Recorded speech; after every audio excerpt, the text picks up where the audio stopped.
Hola, bienvenidos a otro episodio del podcast Investigando la Investigación. Hoy tenemos el placer de tener como invitado a Ángel Lucio Pereira. Hola Ángel, ¿qué tal? Muy buenas, Horacio. Pues muchas gracias Ángel por haber aceptado la invitación a participar en el podcast. Ángel es el CEO de la Biotech Tetraneuron, una empresa dedicada al desarrollo de terapias relacionadas con el Alzheimer. Entonces, Ángel nos va a contar hoy sobre lo que hace la empresa, cómo se montó la empresa, cómo está progresando, etcétera. Pero lo primero que te pediríamos, Ángel, si te puedes presentar un poco cómo has llegado a día de hoy a dirigir Tetraneuron y hablar un poco de cuáles son tus orígenes y cómo te motivaste pues, a desarrollar esta empresa. Por supuesto, muchas gracias, Horacio, por la invitación. Pues nada, como bien he dicho, mi nombre es Ángel Lucio y soy español, crecido y nacido en Madrid, donde desarrollé casi toda la parte de mis estudios. Un punto interesante ya de primera es que yo no soy científico, aunque he dedicado toda mi vida Ujú. y toda mi vida profesional a la ciencia. Y estudié ICADE aquí en Madrid y muy pronto decidí que mi vida iba a ser en el ámbito internacional, fuera de España y de hecho me fui como muchos de mi generación de Erasmus Mm. a Finlandia, a Helsinki y a partir de ahí decidí que quería empezar mi carrera fuera de España. Me moví a Francia, a París y ahí pues la verdad que gente de negocios como yo entrando en la industria farmacéutica es casi siempre casualidad, no hay una ruta clara para personas como nosotros, pero yo la Ujú. conseguí, entré en la farmacéutica francesa, en Sanofi, y con ellos empecé pues diferentes puestos de desarrollo de negocios, analista, y con ellos me surgió la oportunidad de moverme rápidamente a Singapur. En, en Asia, Podría hacerte, perdón, Ángel, una pequeña pregunta. Has claro. comentado que tu origen pues, no es científico, pero tú terminaste en una, bueno, al principio por lo que comentas, empezaste en la industria farmacéutica. ¿Cuál fue el driver que te movió a moverte particularmente a este tipo de industria biotech y no a otra?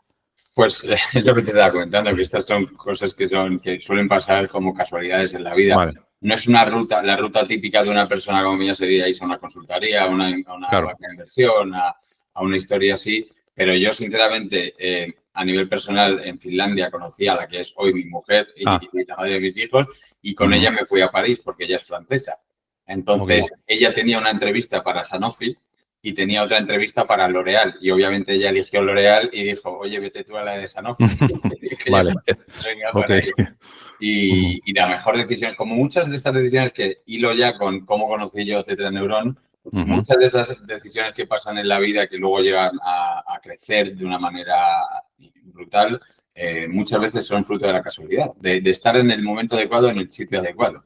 Totalmente, totalmente. Entonces, así fue. Una de las mejores decisiones de mi vida fue hacer esa entrevista y con ello, como te estaba contando, desde Francia ya me mandaron a Singapur y nos fuimos para allá. Estuvimos allí casi 8 años y Vale. Singapur en ese momento, es 2009, estaba en un boom total de la internacionalización. Estaban buscando talento extranjero a todo lo que daba y sobre todo talento de la parte europea o americana que pudiera ayudarles a crecer en industrias de valor añadido como la farmacéutica o la investigación y desarrollo biotech.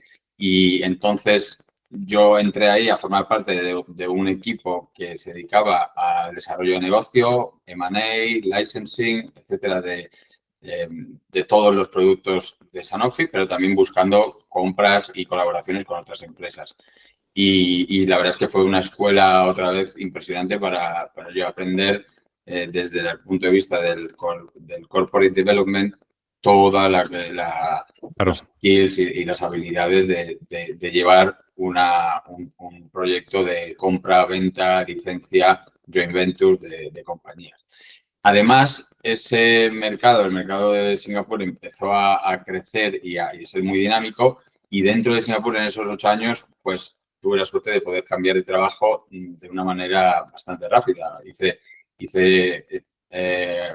sesiones de 2 años, más o menos, pues ya te digo, en Sanofi A los 2 años me moví a Accenture, estuve en Accenture un año para probar algo fuera de farmacia para ver cómo era.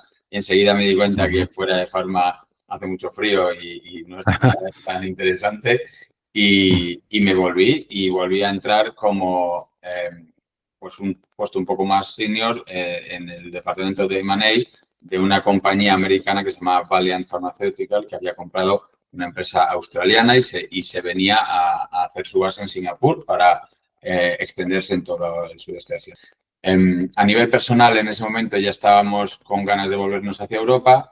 Estoy hablando del 16 y junto a mi mujer decidimos buscar un plan para volver. Y con Takeda consigo volver y moverme a Zurich, a Suiza. En este caso ya tenía una intención mucho más de irme hacia la parte comercial, de entender un poco más cómo funciona la industria farmacéutica en sí, la parte de estrategia de producto, de hablar con los doctores, de desarrollar toda una estrategia de penetración de mercado. Entonces me moví a puestos comerciales, pues de dirección de una unidad de negocio, pues de neurociencia. Ya me empezaba a meter un poco más hacia la parte un poco más de specialty care y menos de genéricos y me iba moviendo más hacia la parte más de innovación, ¿vale? Con Takeda estuve en la filial suiza y allí pues llegué al puesto de llevar el portfolio de neurociencias de la compañía. Y gracias a eso también pude, que era un poco el objetivo, ya volver a España. Después, ya esto era 2020, más o menos durante el COVID, me vengo para España y decidimos pues ya volver aquí. Ya teníamos 2 hijas, en España nació el tercero y era el momento. Entonces aquí tuve un rol comercial también de la parte de neurociencias, pero ya para toda la península ibérica. Y ahí a mí lo que me estaba pasando es que me estaban entrando las ganas de volver al mundo business development, al mundo venture capital, al mundo más relacionado con la investigación farmacéutica y biotecnológica en early stages, porque veía que ahí es donde está la ciencia, donde está lo bonito y justo en ese momento es cuando entra Tetraneuron en mi vida.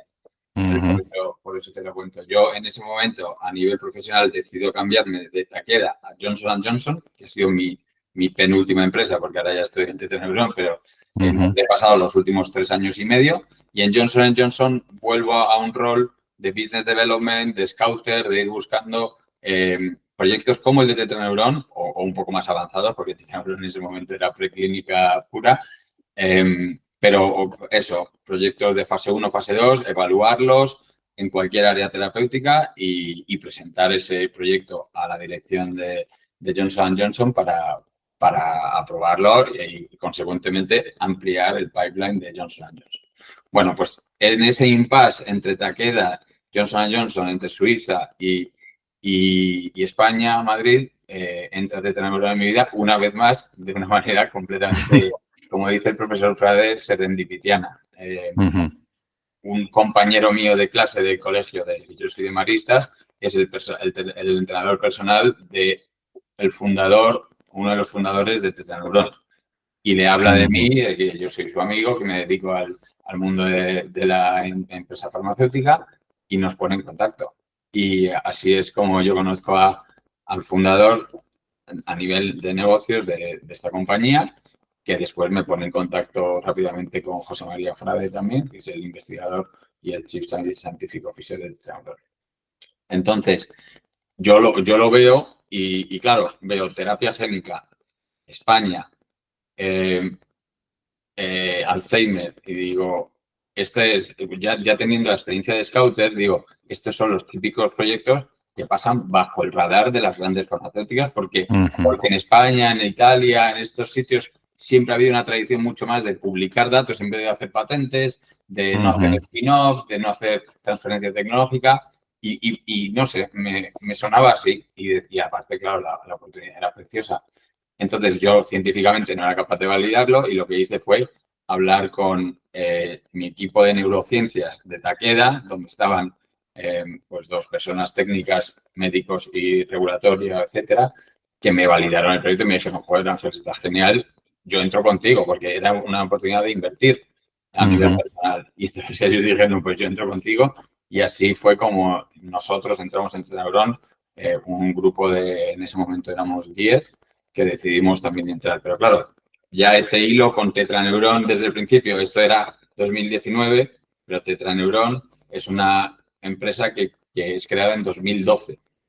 Creada en 2012 como un spin-off del Instituto Cajal, del CSIC español, en el que gracias a esta nueva motivación del CSIC de pedirles a los investigadores que no publiquen directamente, sino que intenten hacer patentes, intenten crear valor y de la investigación que están haciendo, también el contexto crisis subprime, obviamente los investigadores sus budgets estaban reduciendo sustentablemente y entonces José María Frade decide hacer esta patente y crear una spin-off. Y ellos también, de una manera totalmente casual, se conocen entre ellos. Los fundadores no vienen de la investigación ni de la ciencia, vienen de las empresas renovables y de otras, y de la industria de renovables y de otras industrias, pero se encuentran y se financian y entonces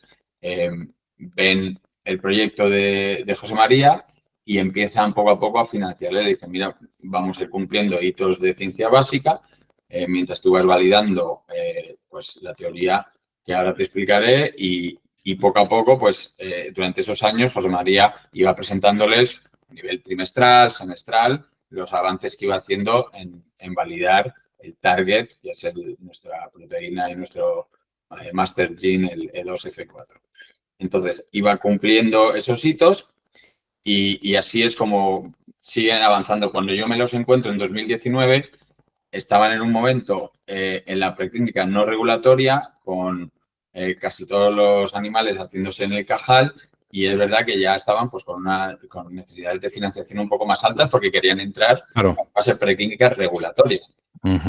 Y yo entiendo la dificultad de investigadores y gente que no viene del sector para convencer a pequeños venture capital de la biotech, pequeños pharma ventures de entrar en un proyecto tan diferente. Porque Tetraneuron es un proyecto que es a día de hoy una realidad increíble, pero cuando tú lo veías decías una terapia génica con un target completamente distinto a todo lo que se está haciendo en los últimos 50 años en Alzheimer, con potencial de cura,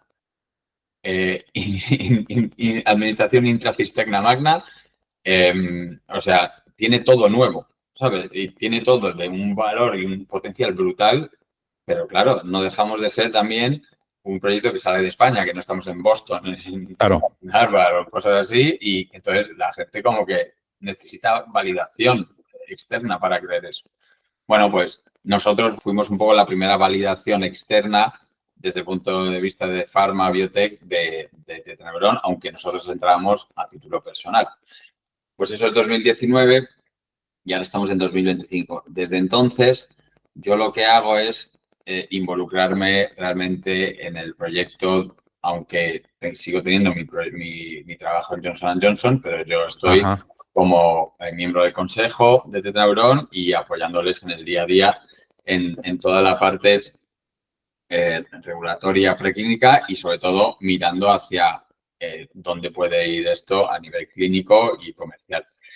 En ese impasse hacemos 2 rondas de financiación, una pre-seed y una seed, de más o menos, 2,5 millones la primera y 5 millones la segunda, con una mezcla de capital privado y de ayudas públicas y de financiación que venían tanto de España como ya los fondos europeos que estaban bajando a España post-COVID. ¿Vale? Por curiosidad, los fondos europeos eran ¿cómo se llama? No me sale el nombre ahora mismo, creo que es el EIC, que es europeo, El que EIC, el programa. sí, no, ese todavía no ese le vamos a aplicar ahora. Hemos ido recibiendo fondos canalizados a nivel desde Europa a España a través de las comunidades, por ejemplo, en Valencia.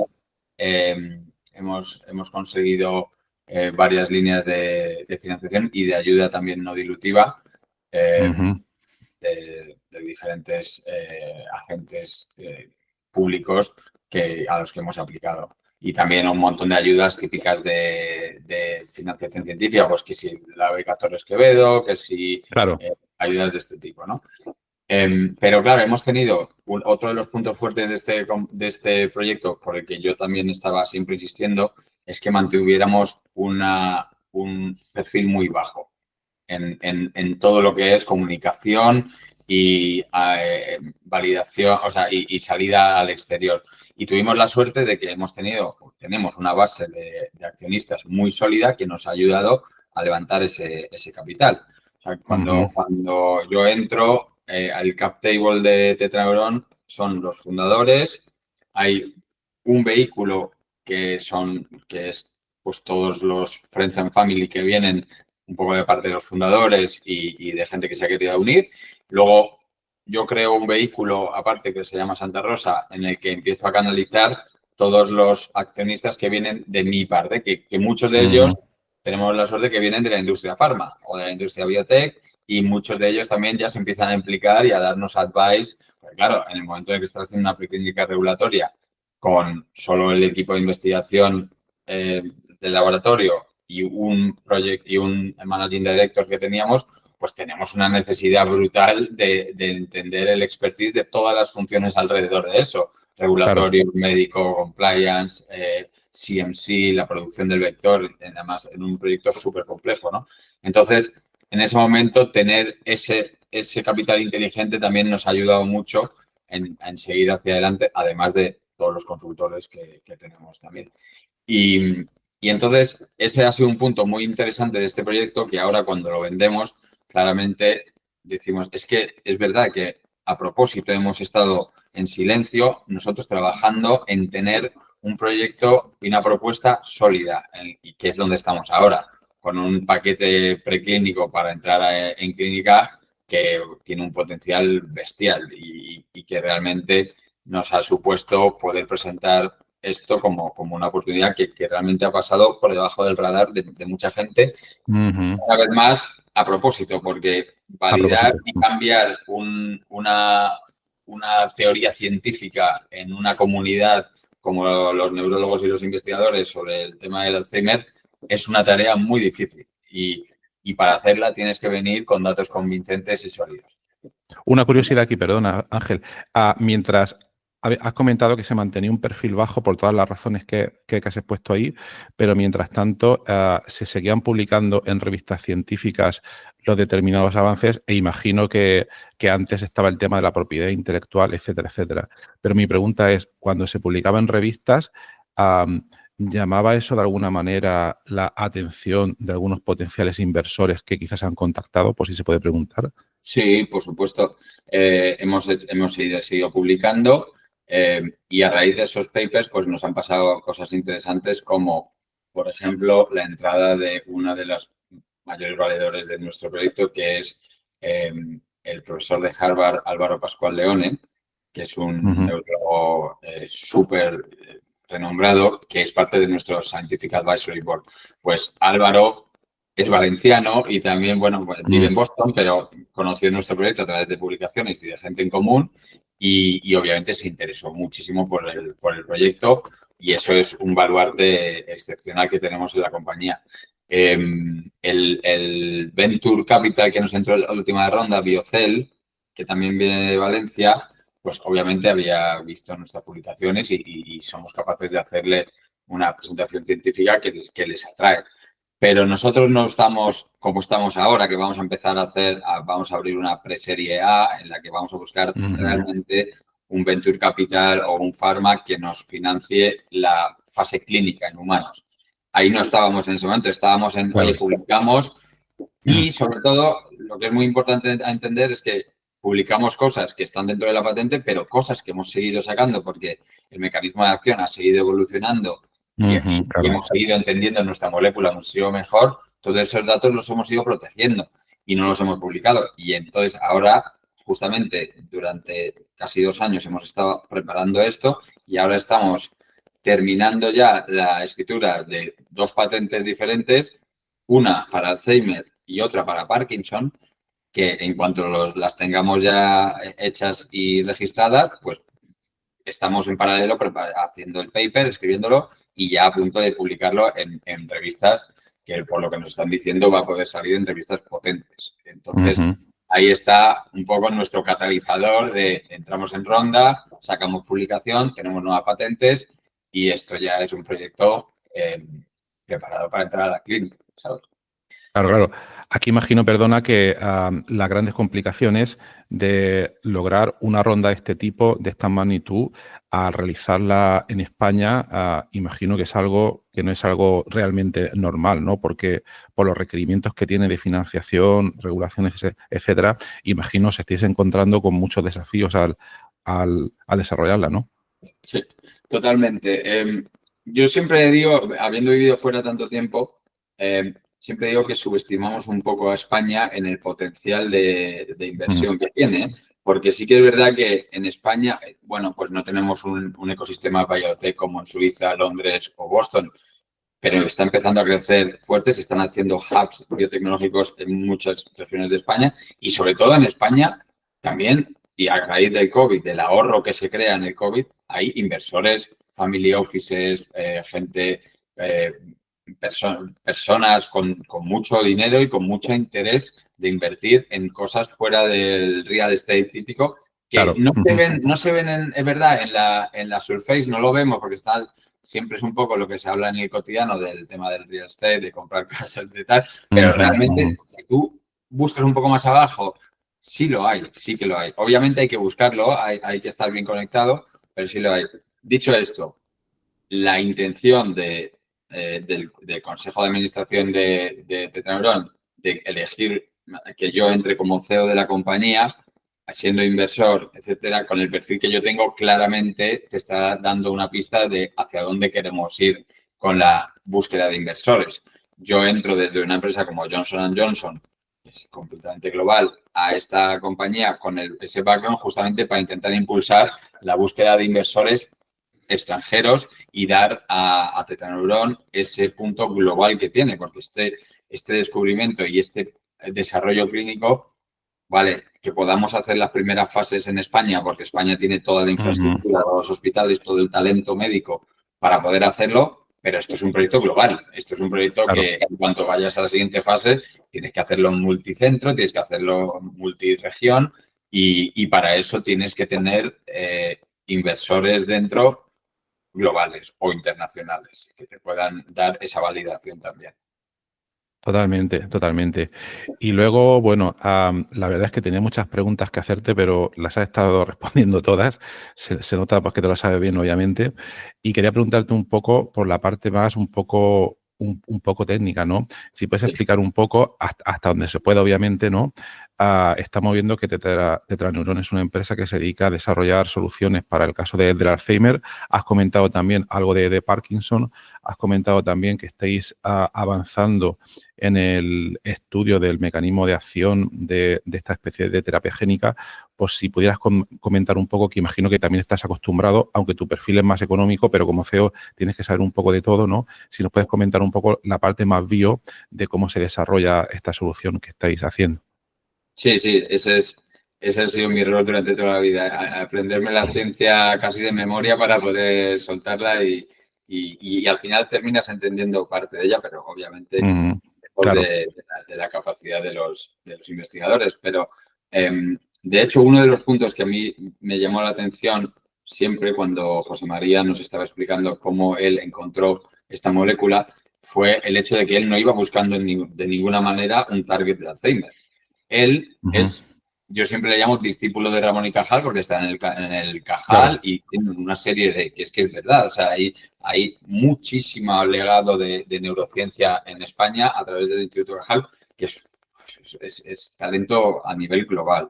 Pues él, José María, no estaba interesado en nada de eso, estaba interesado en la reactivación del ciclo celular en las neuronas. Es decir, las neuronas son células posmitóticas, que significa que una vez que salen del estado embrionario, donde ahí sí que proliferan y se duplican, cuando ya somos adultos, las neuronas, como todos siempre coloquialmente se ha dicho, son las que son y no se duplican ni tienen que hacer, no tienen que proliferar como muchos otros tipos celulares. Pues él empieza a ver que en las neuronas en estado adulto hay un proceso en el que ellos empiezan a proliferarse y a dividirse de una manera disfuncional, en un proceso que se describe como la tetraploidía neuronal. De ahí el nombre de la empresa. De ahí Ajá, salió ok, la neurona. vale. Entonces, él ve que hay una enzima que es la P38 MAP kinasa que fosforila, o sea, manda señales o empieza a desgastar a nuestra molécula, que es el E2F4, que es lo que se llama un factor de transcripción, una proteína que está dentro de las neuronas y que tiene ciertas funciones, que a día de hoy sabemos que son muchísimas funciones. De hecho, ya está descrito como un master gen, un gen que tiene, que a día de hoy sabemos que toca, dentro de las neuronas tiene interacción con casi 7.000 genes diferentes. Claro, en ese momento lo único que se veía y lo que a él le interesaba es por qué las neuronas están haciendo esta disfunción de proliferar y de tetraploidizarse, si existe el término, y mandando esas malas señales al resto de neuronas. Bueno, pues él descubre eso y a partir de ahí dice, se está fosforilando, se está desgastando de 2F4 y está mandando esas malas señales.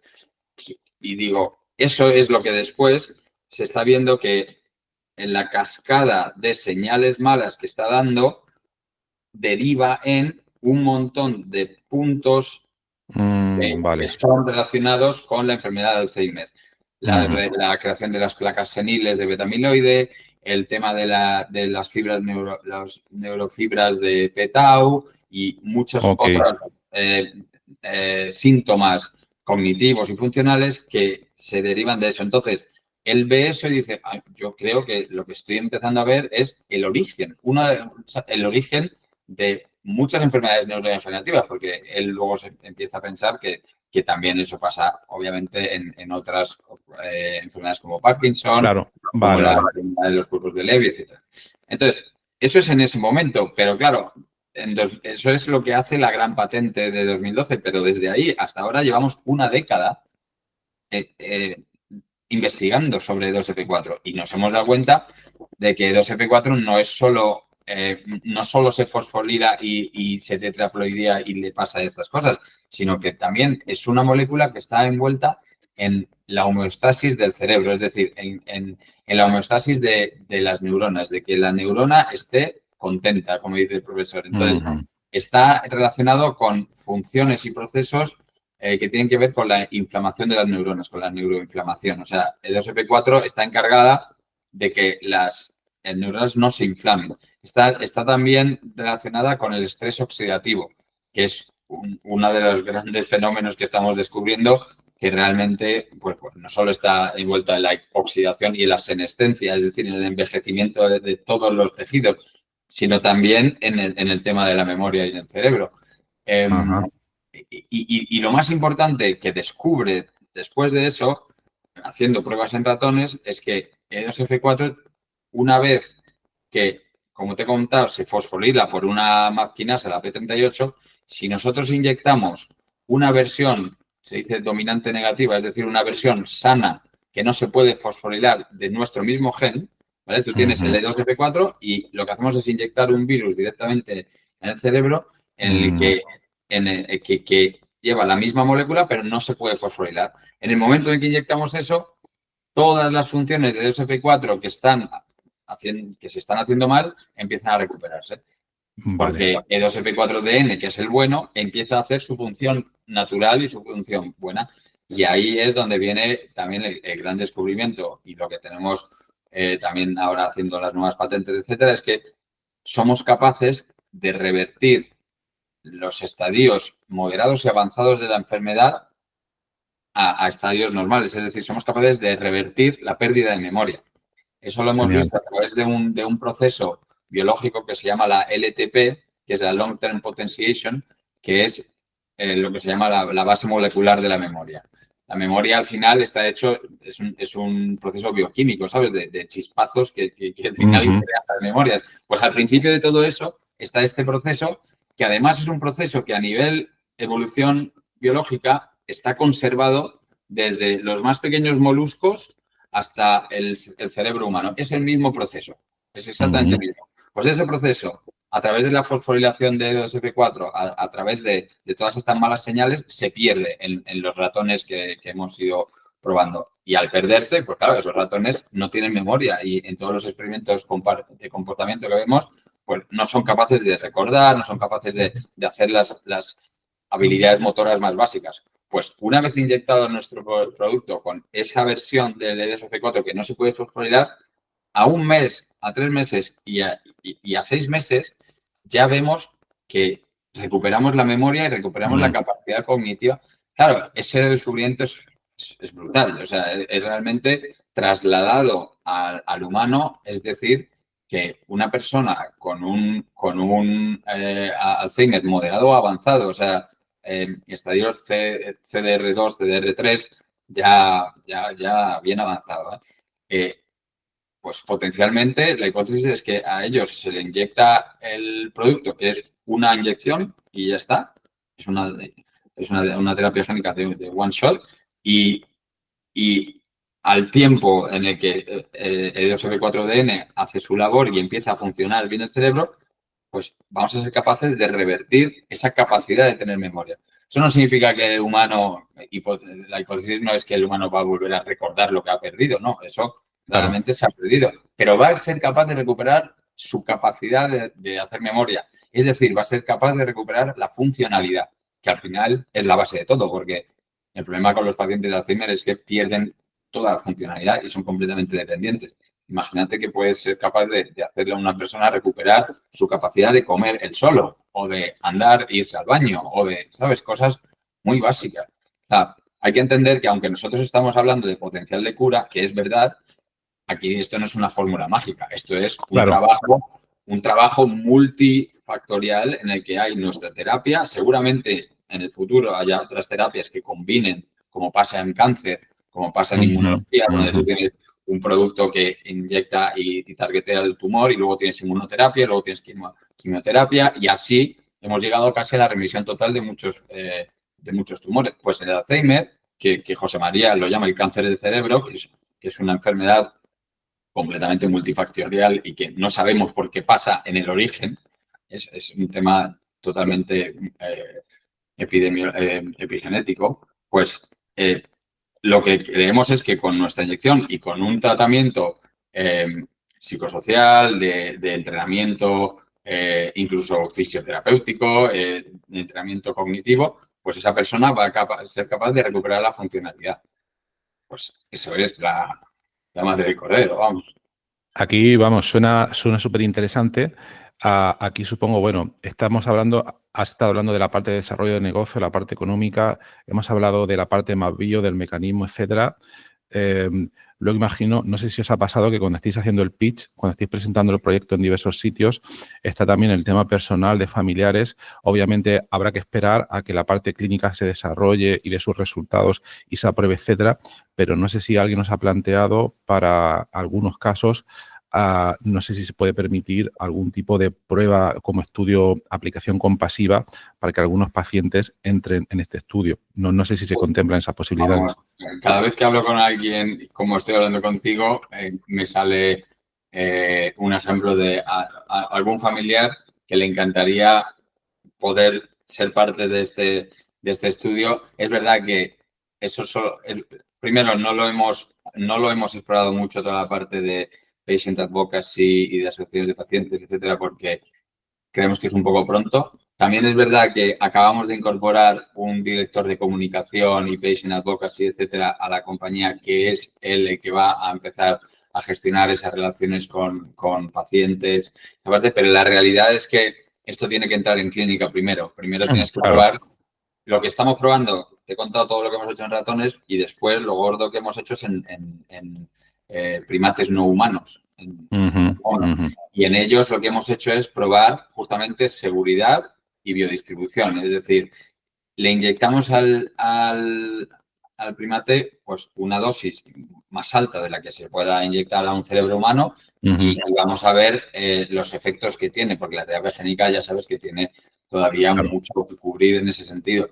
Y la verdad es que estamos súper contentos con el perfil, porque es que no estamos viendo ningún efecto secundario, estamos viendo que es un producto súper limpio, que además, gracias a esa inyección cisterna magna, se queda y se expresa muchísimo en el cerebro y baja muy poco a los otros órganos vitales. Y los primates, la verdad es que han salido impresionantes y eso es una parte clave para las entidades regulatorias.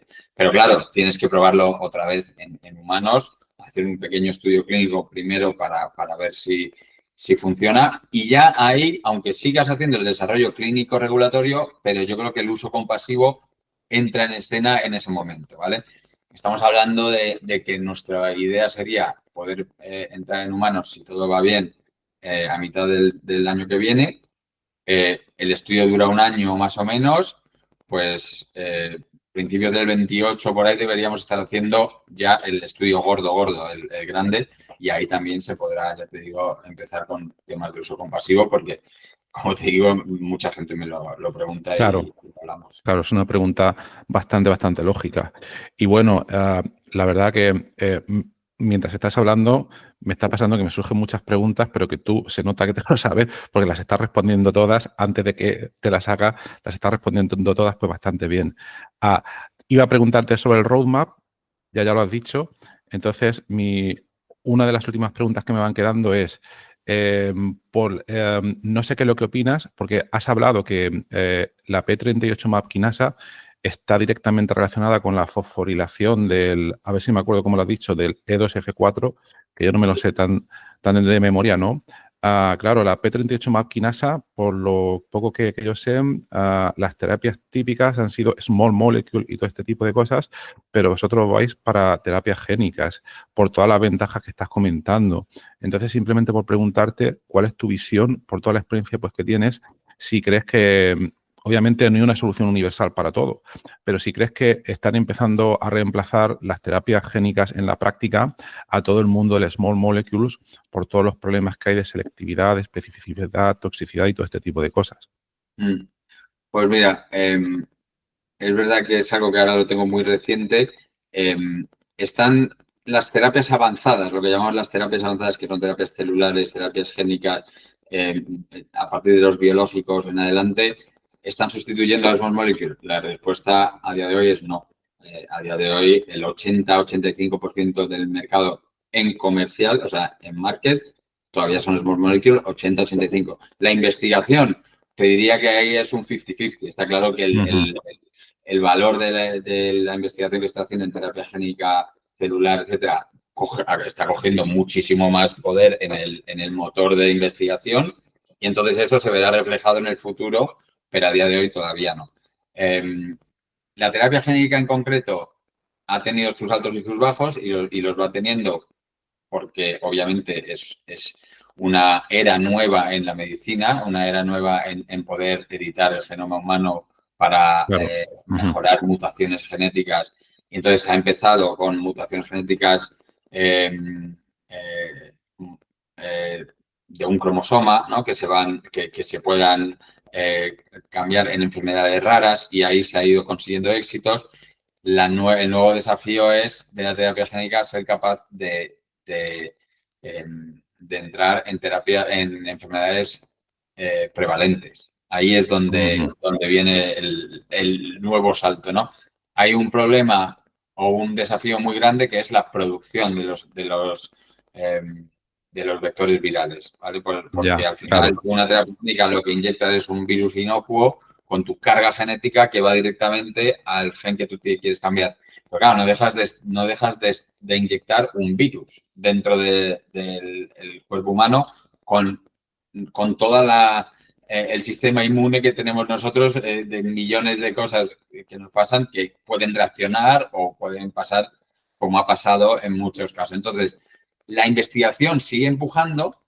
Es verdad que las terapias génicas, sobre todo en enfermedades ya no huérfanas o prevalentes, todavía no han llegado. Nosotros somos también uno de los primeros y ahí está ese desafío de conseguir la seguridad y la expresión de nuestra carga genética sin el problema de la seguridad que puede haber en efectos secundarios. Y eso se conseguirá mejorando la tecnología de producción. O sea, hoy tú produces casi todo a través de plásmidos que se amplifican y que al final producen el vector viral. Hay nuevas tecnologías que van saliendo y yo creo que mientras se aprueban estas primeras terapias génicas en enfermedades prevalentes, que tienen que pasar porque van a cambiar mucho, ya no solo a los pacientes, pero al ecosistema económico, porque es que la diferencia de estar dándole 200 pastillas y no sé cuántos cuidados son dependientes a una persona funcional, pues a nivel económico te puedes imaginar el impacto, ¿no? Totalmente. Pero lo que tiene que pasar también es que mejoremos la capacidad de producir y de escalar las terapias génicas, que ahí tanto Tetraneuron como Johnson Johnson, como AbbVie, como todos estamos en el mismo problema, sea grande o pequeño, que es el escalado de esos vectores virales para llegar a mucha población. Es un cuello de botella tecnológico gordo el que tenemos. Muy bien, muy bien, muy bien. Pues Ángel, vamos, todas las preguntas que tenía, ya te digo, me las has ido respondiendo tú solo prácticamente. Ha sido muy, muy interesante y me queda, bueno, tengo muchas reflexiones, sobre todo por lo que has comentado. La que no contaba es este cuello de botella que sí que lo había ido, de los temas de producción y demás, que es una parte importante también del ámbito biotecnológico y que esperemos que vaya progresando, ¿vale? Eh, pues nada más, la verdad que ha sido muy, muy interesante cómo has expuesto y sobre todo cómo lo has comentado desde los varios lados, ¿no? El desarrollo de negocio, la parte tecnológica, la parte bio, ¿no? La parte clínica, porque es un proyecto que tiene muchísimas, muchísimas patas, obviamente, un proyecto tan complejo. Y pues nada más, no te quiero quitar más tiempo. Ha sido muy interesante y os deseo pues el mayor de los éxitos y que ojalá esa parte clínica se produzca, avance por lo más rápido posible para poder ayudar al máximo número de personas. Para los que estéis oyendo este episodio, en la nota del programa pondré los enlaces a Ángel, a su perfil de LinkedIn, a los datos de la empresa por si le queréis contactar, preguntar cualquier tipo de cosa. Y nada más, Ángel, espero poder contactarte en algún otro momento para que nos cuentes los avances de la compañía y nada, y desearos el mejor de los éxitos. Por supuesto, Horacio, muchísimas gracias por la oportunidad. Espero haber podido explicar esto desde Muy los bien. diferentes puntos con el perfil que yo tengo y igual. Espero que de aquí a un año o 2 años volvamos a hablar y te cuente que hemos conseguido inyectar nuestro producto en un humano y ha sido satisfactorio porque eso significará un cambio brutal en muchísimas personas. Esperemos que sí. Pues muchas gracias, Ángel, y hasta la próxima.